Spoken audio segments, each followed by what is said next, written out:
লালমনিরহাটের পাটগ্রাম উপজেলায় মানব কল্যাণ স্বেচ্ছাসেবী সংগঠনের উদ্যোগে বৃক্ষরোপণ কর্মসূচি অনুষ্ঠিত হয়েছে।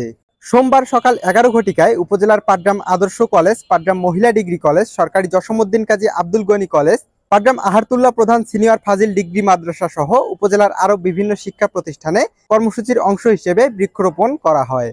সংগঠনটি প্রতিষ্ঠার পর থেকে বিভিন্ন সামাজিক উন্নয়নমূলক কাজের অংশ হিসেবে বিনামূল্যে রক্তের গ্রুপ নির্ণয় কর্মসূচি, স্বেচ্ছায় রক্তদান কার্যক্রম, অসহায় দুস্থ পরিবারের মাঝে আর্থিক সহায়তা প্রদান সহ আরও বিভিন্ন উন্নয়নমূলক কাজের অংশীদার হচ্ছে। উক্ত কর্মসূচিতে উপস্থিত ছিলেন সংগঠনের উপদেষ্টা, সভাপতি, প্রতিষ্ঠাতা সাধারণ সম্পাদক, সাংগঠনিক সম্পাদক সহ কার্যনির্বাহী কমিটির সকল সদস্যবৃন্দ। ফ্রি ব্লাড ক্যাম্পিং, অসহায় দরিদ্র মানুষদের আর্থিক সহযোগিতা ও রক্তদান এর পাশাপাশি আমাদের এই মানব কল্যাণ স্বেচ্ছাসেবী সংগঠনটি অসহায় দরিদ্র মানুষদের সবসময় পাশে থাকবে। স্বেচ্ছাসেবী সংগঠনের মূল উদ্দেশ্য লক্ষ্য হচ্ছে অসহায় দরিদ্র মানুষের পাশে থাকা, এবং এই সংগঠনের মূল কাজ হচ্ছে সামাজিক উন্নয়নে যত প্রকার কাজ আছে এভরিথিং কাজ করবে মানব কল্যাণ স্বেচ্ছাসেবী সংগঠন।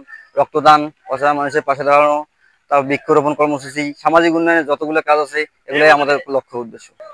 আমরা এই সংগঠন শুধু রক্তদান নয়, আরো অসহায় দরিদ্র মানুষের পাশাপাশি থেকে আমাদের সংগঠনকে আমরা পুরো লালমনিরহাট জেলার ভিতরে এগিয়ে নিয়ে যেতে, আমাদের যদি ঘামের বদল রক্ত ঝরে আমরা সেই রক্ত ঝরাতেও রাজি আছি।